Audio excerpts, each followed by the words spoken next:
Good afternoon. Good afternoon, my dear brothers and sisters. We're gathered here today to study the true test of Christian faith. Is the title of my preaching this afternoon. So please open your Bibles to 1 John chapter 1, verses 8 to 10, our text, and chapter 2, verses 4 to 14. Verse 8, I will read. If we say that we have no sin, we deceive ourselves and the truth is not in us. If we confess our sins, He is faithful and just to forgive us our sins and to cleanse us from all unrighteousness. If we say that we have not sinned, we make Him a liar and His word is not in us. Chapter 2, verse 4. He that saith, I know Him, and keepeth not His commandments, is a liar, and the truth is not in him. But whoso keepeth His word, in him verily is the love of God perfected. Hereby know we that we are in Him. He that saith he abideth in Him ought himself also so to walk, even as He walked. Brethren, I write no new commandment unto you, but an old commandment, which ye had from the beginning. The old commandment is the word which ye have heard from the beginning. Again, a new commandment I write unto you, which thing is true in Him and in you, because the darkness is past, and the true light now shineth. He that saith he is in the light, and hateth his brother, is in darkness even until now. He that loveth his brother abideth in the light, and there is none occasion of stumbling in him. But he that hateth his brother is in darkness, and walketh in darkness, and knoweth not whither he goeth, because that darkness hath blinded his eyes. I write unto you, little children, because your sins are forgiven you for His name's sake. I write unto you, fathers, because ye have known Him that is from the beginning. I write unto you, young men, because ye have overcome the wicked one. I write unto you, little children, because you have known the Father. Verse 14. I have written unto you, fathers, because you have known Him that is from the beginning. I have written unto you, young men, because you are strong in the word of God abideth in you, and ye have overcome the wicked one. Let us pray. Our great and lovely Father, we praise and thank you, Lord, for this afternoon as we gather in your name, to study your word. Give us receptive hearts, Lord, that we may understand fully your message this afternoon, Lord. In Christ we pray, amen. Okay, good afternoon. A lot of people, it says that your good works can outweigh your bad deeds. The question is, where's that scale? Does that scale exist? Where is it now? Who holds the standard? So these are the questions that we have to answer. If we have that scale right now, so how can you say that all the things that you do, your good deeds, can outweigh your bad deeds? So it is a big question. So you cannot just say that in a matter of salvation that you will be saved when you are doing good. Bible expressly say, the Word of God expressly say that we cannot be saved by good works, by any work. Our salvation is dependent on the finished work at Calvary of our Lord Jesus Christ. That is very clear, understandable, clear, as it is written in the Bible. So it's very clear in the Gospel how Apostle Paul presented the Gospel, how Apostle John presented the Gospel, how Apostle Peter presented the Gospel. So there are no contradiction. In 2 Corinthians chapter 13, verse 5, so we're going to study the how do we gauge our Christian faith. So a lot of people say that a while ago, as I reiterate, that we need that scale. Actually, we don't. Actually, in 2 Corinthians 13, verse 5, it says here, examine yourselves whether ye be in the faith. Prove your own selves. Know ye not your own selves how that Jesus Christ is in you, except ye be reprobates. So the word there, prove, whether ye be in the faith, prove your own selves. The Greek word there is dokimazo. Now, when you go to the latter part of this verse, 2 Corinthians chapter 13, verse 15, reprobates is the negative form of dokimazo, that is adokimos. So, adokimos means not standing the test. not approved, that which does not prove itself, such as it ought, unfit for unproved, spurious, reprobate. So when you say of dokimazo is something that passed the test. So Apostle Paul is actually saying here, examine yourselves. Examine. Self-examination is the best. We are not going to find that scale wherein you will weigh your good deeds versus your bad deeds. No, that is not the case here. The case here, Apostle Paul is simply saying that we have to examine ourselves. We have to look at ourselves in the mirror. So where is that mirror? The mirror is the Word of God. The Word of God is exemplified by Apostle James. James is the half-brother of our Lord Jesus Christ. James, the pastor of Jerusalem Church. So James, the half-brother of Jesus, of our Lord Jesus Christ, said that the Word of God is like a mirror. So when we look at the Word of God, we will see ourselves. We can examine ourselves whether we are in the faith. So, dokimazo there is simply saying that we pass the test. So, it's like we are in a conveyor belt of a production line. Then, we are being scrutinized. We are being held there. And we are being checked if we're going to pass the test. So, that is dokimazo. Now, in reprobates, adokimos is the negative version of dokimazo. That is antonym. So when you add a prefix a, it becomes a negative. For example, I will just give you an example. For example, storge. Storge is natural affection. But storge, you cannot see storge in any part of the Bible. You can only see astorge, astorgos, without natural affection. It is translated without natural affection. So, simply, it is they include a to make it a negative in the prefix. So, that is the Greek form. So, this is the only place that you can find these words here. The dokimazo and the negative part, negative term of dokimazo, which is adokimos. So, let's go back to the product line. So, when you are undergoing to the product line, for example, you are a product and you did not pass the test, you will be a reprobate. You will be rejected. You will be pulled out of that conveyor belt. Do you understand the illustration? So, this is actually 2 Corinthians 13, verse 5. It is saying that it is actually quality control of a Christian. So it's like the standard is being set there. So Galatians chapter 6 verse 4, but let every man prove, that's dokimazo again in Greek, his own work, and then shall he have rejoicing in himself alone and not in another. We are not to examine our seatmates, our spouse, we are not to examine our classmates, we are not to examine our friends, we are not to examine our pastor, we are not to examine our deacons, we are not to examine our church workers. All we need is to examine ourselves. That is the point of these verses. Examine yourselves whether we are in the faith. Are we in the faith right now? How are we doing so far in the Christian faith? So the question is how? So how do we gauge our Christian life?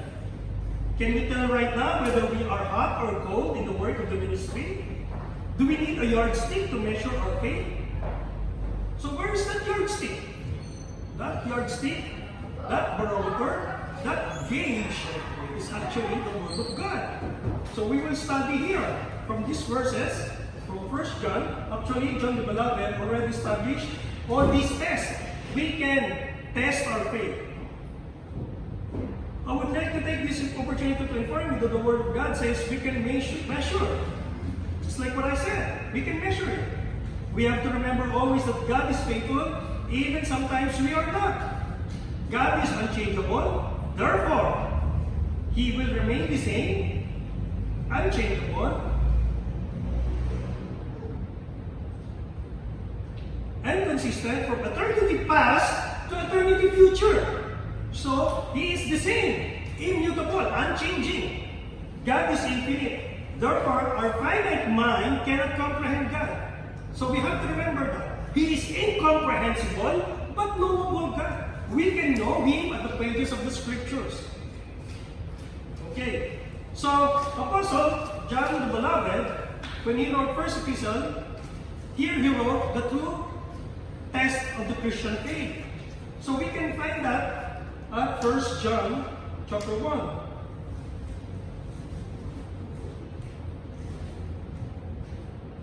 Verse 8. The text that I read earlier, verse 8. If we say that we have no sin, we deceive ourselves and the truth is not in us. So, number one test is the admission test. So, if we say that we have no sin, we deceive ourselves and the truth is not in us. So that's what the verse 8 is saying. If we say that we have no sin, right now, at this very moment, that we have no sin, we are just deceiving ourselves because we are not sinless. We always need the forgiveness of God, the cleansing of our Lord Jesus Christ by His blood shed on Calvary. So, the truth is not in us. That is a lie. We're living in a lie if we are going to say that we have no sin right now. Verse 9, if we confess our sins, He is faithful and just to forgive us our sins and to cleanse us from all unrighteousness. Verse 10, if we say that we have not sinned, we make Him a liar, that His word is not in us. So if we say that we have not sinned, from the beginning of our life, we make God a liar. And His word is not in us. So that's another case. So the first case is that we say that we have no sin. Second is we have not sinned. But in verse 9, if we confess our sins, He is faithful and just to forgive our sins. So it is an admission test. We have to admit. If you don't admit your sin, you have sinned, or you keep on sinning right now, then you are not in the faith. So that is the first thing that we are going to do. Now, number 2. In 1 John chapter 2, verse 4 and 8, he that saith, I know Him, and keepeth not His commandments, is a liar, and the truth is not in him. But whoso keepeth His word in him, verily is the love of God perfected. Hereby know we that we are in Him. He that saith he abideth in Him, ought himself also so to walk even as He walked.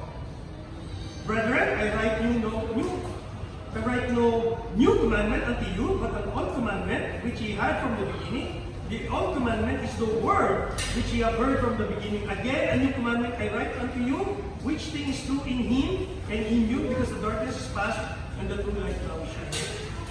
Now, number 2 test, admission test. Now, number 1 is admission test. Number 2 is obedience test. Now, if we are obeying our Lord Jesus Christ, if we are keeping His word, we are in the faith. That is what the text is saying. But whoso keepeth His word in Him, verily is the love of God perfected. Hereby know we that we are in Him. He that saith he abideth in Him, ought himself also so to walk even as He walked. So we ought to walk. We ought to tread the way that our Lord Jesus Christ had tread. So that is why our Apostle Paul is saying, be followers of me as I am of Christ. So that is what Apostle Paul is saying. We have to be obedient to the Word of God. So our Lord Jesus Christ became obedient to the Word of God even unto the death. And death unto the cross. That's a very gruesome death. That is not an easy death. In John chapter 15, verses 4, 5, and 7, it says here, abide in me and I in you, as a branch cannot bear fruit of itself, except ye abide in the vine, no more can ye, except ye abide in me.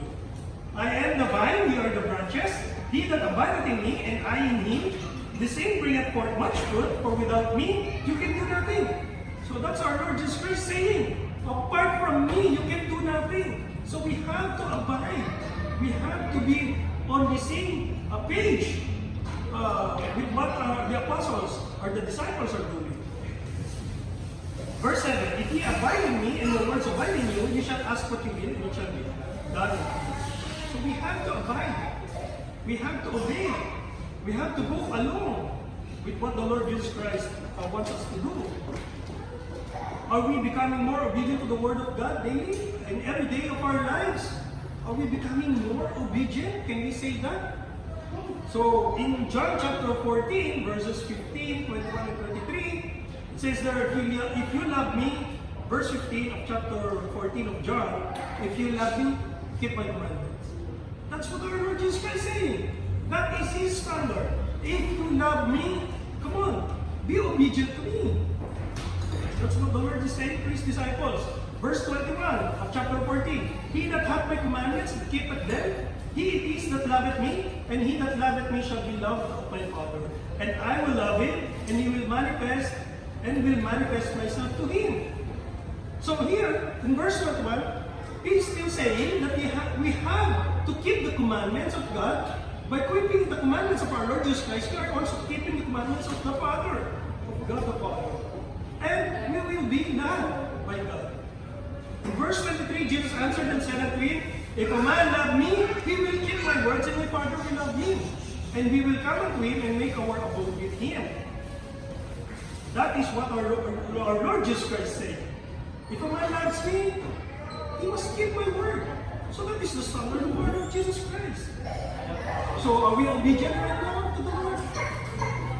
Are there things that we have to give up to show our Lord that we love Him, that we are dedicating ourselves to Him? Are we becoming more obedient as days pass by? Number 3, after the admission test, the admission test and the obedience test, now we will go to the social test. We will find it at 1 John chapter 2 verses 19 to 14. Verse 9, he that saith, he is in the light, and hateth his brother is in darkness even until now. He that loveth his brother abideth in the light, and there is no occasion of stumbling in him. But he that hateth his brother is in darkness, and walketh in darkness, and knoweth not whither he goeth, because the darkness hath blinded his eyes. I write unto you, little children, because your sins are forgiven you for his name's sake. I write unto you, fathers, because you have known him that is from the beginning. I write unto you, young men, because you have overcome the wicked one. I write unto you, little children, because you have known the Father. I have written unto you, fathers, because you have known him that is from the beginning. I have written unto you, young men, because you are strong, and the word of God abideth in you, and you have overcome the wicked one. So, Apostle John is simply saying here that we have to seek the welfare of others. He's simply saying here that it is a social test. So, we are examining ourselves whether we are in the faith by admission test, by obedience test, by social test. So this characteristic must be seen in our lives, in our Christian life. We have the social test. We ought to love the brother, like in a sense of phileo and agape. So eros love is being practiced by husband and wife. So it is a husband and wife relationship. But when it comes to our brethren, it should be a phileo or agape.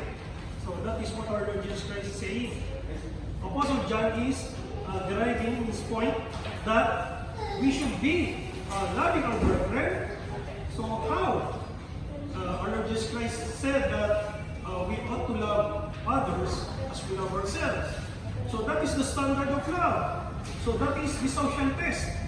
So we cannot say that we love our brother if we're just going to use him. So that is wrong. If we use others for our own sake, for our gain, for our own gratification, that is not what our God, our Lord Jesus Christ is intended for us to live our lives. So in 1 John chapter 3, verse 14 to 17, we know that we have passed the death of life because we love the brother. He that loveth not his brother abideth in death. So that is very simple. If you do not love them, you abideth in death. Whosoever hateth his brother is a murderer, and you know that no murderer hath eternal life abiding in him.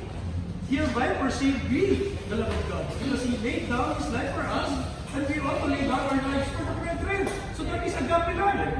We ought to sacrifice our life for the good of our brother. But whoso have his words good, and seeth his brother have need, and shutteth up his bowels of compassion from him, how dwelleth the love of God in him? So when your brother is in need, and you can see that you can actually help them, provide something, you can give, not give, for example, but you ought not to do it, you are already sinning. That is the social test. In James chapter 2, there is a parallel text. In James 2, my brethren, have not the faith of our Lord Jesus Christ, the Lord of glory, with respect of persons. So, James, the pastor of Jerusalem Church, is actually saying that the practice there of our Lord is he a respecter of person? Does he respect a person? Does he value more of a person?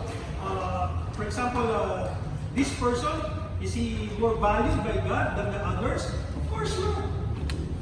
Remember, our Lord Jesus Christ said that the Son of Man came to minister and not to be ministered upon. So, our lifestyle in the Christian faith is not being a Lord, it's not being a leader, but the servant. So, being a servant, that is most important, the most important in our Christian life. So, our deeds will be gauged by doing the work of the ministry, by being a servant, by serving others. So our Lord Jesus Christ interchangeably used doulos and at the same time diakonos, in whom being a minister, ministering to other people. And you have respect to him that weareth the gay clothing, verse 3 of James chapter 2, and say unto him, sit thou here in a good place, to the poor, stand thou there, or sit here under my footstool. You are saying that when a rich man came to the congregation, you are going to discriminate the others. You will ask others to vacate the place and give that place to the rich man. And you are being a respectable person. That's what James is saying. Are you not partial in yourselves and become judges of evil thoughts? So that is an evil thought already. Hearken, my beloved brethren, verse 5, hath not God chosen the poor of this world, rich in faith, and heirs of the kingdom, which he hath promised to them that love him? But ye have despised the poor. Ye have despised the poor. Do not rich men oppress you, and draw you before the judgment seats?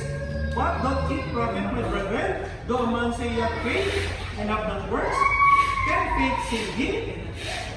If a brother or sister be naked and destitute of daily food, and one of you say to them, depart in peace, be warned with him, notwithstanding he gave them not those things which are needful to the body, what doth it profit? Even so faith is hath no works. That works is dead. So, James is not actually saying salvation by works here. James is simply saying that faith is working. The faith of a saved man is working. It works. So, for example, he's using this example of these brethren who are respecters of person. They elevate these rich men, rich people to a pedestal. That should not be the case. The people of the pews are all equal. We are all balanced. So, the only leader that we have here is the under shepherd. The chief shepherd is our Lord Jesus Christ, and the under shepherd is our pastor. He is the leader of this church, and none other else. In 1 Corinthians 11, verses 17 to 22, now in this I declare to you, I praise you not. So this is communion. This is how communion was done at the Corinthian church. So Apostle Paul is rebuking them. For in this that I declare to you, I praise you not that you come together, not for the better, but for the worse. Every time that you are taking communion, partaking of communion, you are becoming worse. That is what the Apostle Paul is saying. For first of all, when you come together in the church, I hear that there will be divisions among you, and I partly believe it. So there are already divisions of the ranks of the Christian believers at Corinth. For there must be also heresies among you that which are approved may be made manifest among you. When you come together, therefore, in one place, this is not to eat the Lord's Supper. When you gather, you are not eating the Lord's Supper. You are not practicing it right. For in eating, everyone taketh before others' own supper, and one is hungry and another's drunken. When they are partaking of the Lord's Supper, one already took his supper, and the others who are poor have not. So another one is drunken. But have ye not houses to eat and to drink in? Or despise ye the church of God, and shame them that have not? What shall I say unto you? Shall I praise you in this? I praise you not. Apostle Paul is saying, what? Have you not houses to eat and drink in? You're despising the church of God. What shall I say to you? Shall I praise you in this? I praise you not. Of course not. I will not praise you in this. You are erring, my brethren. That is what Apostle Paul is actually saying. Now, are we progressing in the Christian faith, or are we regressing? Are we having arrested development? Are we not developing every day? Do we now treat our fellows kindly more than yesterday? So are we being nice? Are we being good right now? So number 4 is doctrinal test. Now in 1 John chapter 2 verses 22 to 25, who is a liar, but he that denieth that Jesus is the Christ, he is Antichrist that denieth the Father and the Son. Whosoever denieth the Son, the same hath not the Father. He that acknowledgeth the Son hath the Father also. Let that therefore abide in you which ye have heard from the beginning. If that which ye have heard from the beginning shall remain in you, ye also shall continue in the Son and in the Father. And this is the promise that he hath promised us, even eternal life. So, doctrinal test. So, in verse 22, a lot of people denies that Jesus is the Christ. Number 1 is Iglesia Cristo. They deny that our Lord Jesus Christ is a Christ, a Savior, because they refuse to believe that Jesus Christ is Jehovah God. So, Mormons, the Muslims, they deny that our Lord Jesus Christ is the Lord and Savior. Okay, that is doctrinal. Remember, orthodoxy leads to orthopraxy. Ortho means straight. Doxy means doctrine. Orthopraxy, praxy means practice. So, right doctrine leads to right practice. 1 John chapter 5 verse 1, whosoever believeth that Jesus is the Christ is born of God, and everyone that loveth him, loveth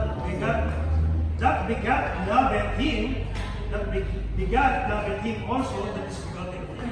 So that is what that John the Beloved is simply saying, that whosoever believes that our Lord Jesus Christ is the Savior is born of God. He is a true believer. He is saved. But he is a born again believer. So doctrine is very important. So there are the cardinal doctrines of the faith. We know that, for example, a car will not move unless it has its wheels, it has its engine, it has gasoline, so electricals. So those things are the essential part of a vehicle to run. So in the Christian faith, there are cardinal doctrines of the Christian faith. So our salvation will hinges to the cardinal doctrines of the faith. So I'm sorry, I cannot go deeper to the doctrinal. I hope that in Sunday school we can discuss that. Those cardinal doctrines, the virgin birth, the triunity of God, God the Creator, God the Father, God the Son, God the Holy Spirit. So those are the important cardinal doctrines of the Christian faith. Salvation by grace, through faith, and no works. So salvation is Christ alone, by grace alone, and by faith alone. So we will go to number 5, spirit test. Are you worshiping God in spirit and in truth? 1 John chapter 2 verses 20 and 27. but ye have an unction from the Holy One, and you know all things. But the anointing which ye have received of him abideth in you, and ye need not that any man teach you, but as the same anointing teacheth you of all things, and is truth, and is no lie, and even as it hath taught you, ye shall abide in him. So the Spirit, 1 John chapter 2 is saying here that we have the unction. If we're going to Ephesians chapter 1, it says there that the Holy Spirit is the earnest of our salvation. So it is like the equity. When we buy a property, a bank is asking us to give out a money that is equivalent to the equity, perhaps 20%. That's what the bank is requiring to acquire a property. So this is our salvation. The earnest payment is the Holy Spirit. So we have an unction from the Spirit. So the Spirit test is our lives being lived as being filled with the Spirit. 1 John chapter 4 verse 1 to 6. Beloved, believe not every spirit, but try the Spirit, whether they are of God, because many false prophets are gone out into the world. Hereby know ye the Spirit of God. Every spirit that confesseth that Jesus Christ is come to the flesh is of God. And every spirit that confesseth not that Jesus Christ is come in the flesh is not of God, and this is the spirit of Antichrist. Whether ye have heard that it is should come, and even now already is in the world. So you see, the doctrinal test is also goes hand in hand with the spirit test. You are of God, little children, and have overcome them, because greater is He that is in you than he that is in the world. So the Holy Spirit, John the Beloved is speaking here of the Holy Spirit. They are of the world, therefore speak they of the world, and the world heareth them. We are of God, he that knoweth God heareth us. He that is not of God heareth not us, hereby know we the Spirit of truth and the Spirit of God. So we have the Spirit of truth if we abide in the truth. If we abide in the Bible. We don't have, God did not give us the spirit of fear, like in 2 Timothy chapter 1 verse 7. For God hath not given us the spirit of fear, but of power, of love, and of a sound mind. In Romans chapter 8 verse 15, it speaks of spirit of bondage versus spirit of adoption. For ye have not received the spirit of bondage again to fear, but ye have received the spirit of adoption, whereby we cry, Abba, Father. So 1 Corinthians chapter 4 verse 21, what will ye? Shall I come unto you with a rod, or in love, and in the spirit of meekness? So we have to have a spirit of meekness. Galatians chapter 6 verse 1, brethren, if a man be overtaken in a fault, ye which are spiritual, restore such an one in the spirit of meekness, considering thyself, lest thou also be tempted. Serving in the spirit. Romans chapter 1 verse 9, for God is my witness whom I serve with my spirit in the gospel of His Son, that without ceasing I make mention of the wonders in my prayers. Do we share the same spirit? Do we have this kind of spirit of serving God? Number 6, the love test. 1 John chapter 4 verses 7 to 20. This is the last one. We have the admission test, we have the obedience test, we have the doctrinal test, we have the spirit test, and now last we have the love test. So this is the last test. 1 John chapter 4 verse 7 to 21. So this is very long. So to save time, I will be just reading verse 7, verse 8. Beloved, let us love one another, for love is of God, and everyone that loveth is born of God and of God. He that loveth not, God, for God is love. So that is very plain and simple. That God is love. Herein is love, verse 10, not that we love God. Herein is love, verse 10. Not that we love God, but that He loved us and sent His Son to be the propitiation for our sins. Beloved, if God so loved us, we ought also to love one another. No man hath seen God at any time, that we love one another. God dwelleth in us, and His love is perfected in us. So we have to exercise our love. That is the love shed to all our hearts. So we have to love others also. We ought to love them. as the Father, like in verse 14, we testify that the Father sent the Son to be the Savior of the world. Whosoever shall confess that Jesus is the Son of God, God manatiling in God. So, this is the love of God. Verse 21, and this commandment have we from Him, that He who loveth God, love His brother also. John chapter 15, verses 9, 12, and 13. And the Father also hath loved me, so have I loved you. Continue ye in my love. This is my commandment, that ye love one another, as I have loved you. Greater love hath no man than this, that a man lay down his life for his friends. So that is the example of greatest love. Our Lord Jesus Christ, who is sacrificing Himself for the better, for the salvation. Romans chapter 5 verse 8, but God commended His love toward us, in that while we were yet sinners, Christ died for us. So God already showed how He loved us. He died for us. 2 Corinthians chapter 5 verse 14, for the love of Christ constrained us, because we thus judge that if one died for all, then we were all dead. Constrains us means it compels us, it motivates us, it drives us. Are we motivated by love right now? Are we growing in love every day? Are we affectionately desirous to see each other every Sunday? Are we progressing in the Christian faith? Or do we just have the rest of the heaven? So these are the questions that we have to answer by ourselves. So we have to, at the end of the day, we have to examine ourselves whether we are. So by conclusion, we should be holy. In 1 Peter chapter 1 verse 16, Apostle Peter said, be holy, for I am holy. He is quoting scriptures. Grow in grace, Apostle Peter said, but grow in grace in the knowledge of our Lord and Savior Jesus Christ. To Him be glory, both now and forever. Amen. Draw nigh to God. Pastor James is saying, draw nigh to God, and He will draw nigh to you. Cleanse your hands, ye sinners, and purify your hearts, ye doubtful. So we have to draw nigh to God. Okay, let's close in prayer. Let's pray. Our great and loving Father, we praise and thank you, Lord, for giving us this chance, Lord, to study your word, that we may know of you, Lord, how to gauge ourselves, or examine ourselves whether we are in faith, or we are being reprobates, we are being rejected. Lord, we pray that we should be zealous, we should be hot, and not look for it.